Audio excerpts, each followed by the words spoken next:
शरद पवार गटाचे खासदार आता आपल्यासोबत कनेक्ट झाले आहेत फोनवरून। निलेश लंकेजी, असा कुठला प्रस्ताव तुमच्यापर्यंत आला होता का?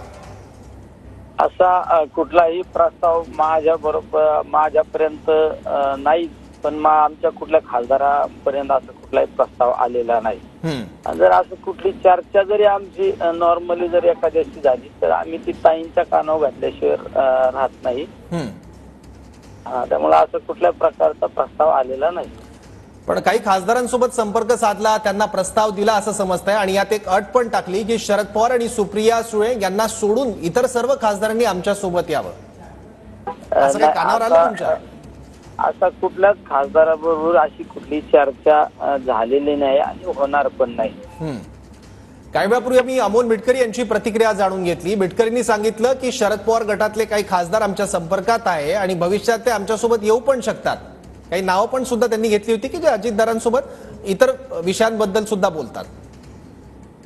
नाही, असा कुठलाही खासदार नाही। आमच्या खासदार लोकांची, आमच्या सगळ्या खासदारांची एक वाक्यता असते, तर कुठल्याही खासदार एखादी जरी राजकीय चर्चा कुणी केली वेगळ्या एखाद्या विषयावर तर आम्ही एकमेकांबद्दल शेअर करतो आणि तोच विषय आम्ही ताईंच्या कानावर घालत असतो वेळच्या वेळी।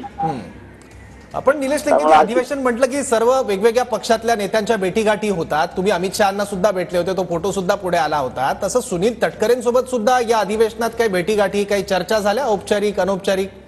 ते हाऊसमध्ये गेल्यानंतर, संसदेत गेल्यानंतर सगळे खासदार महाराष्ट्रातले असून वेगवेगळे भेटत असतात आणि एकमेकाला आम्ही नमस्कार घालतो। आम्ही कॅन्टीनला एकत्र चहा घेतो।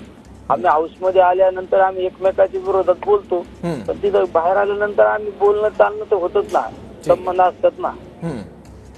ठीक आहे निलेश लंकेजी, धन्यवाद आपल्या प्रतिक्रियेबद्दल आणि माहितीबद्दल।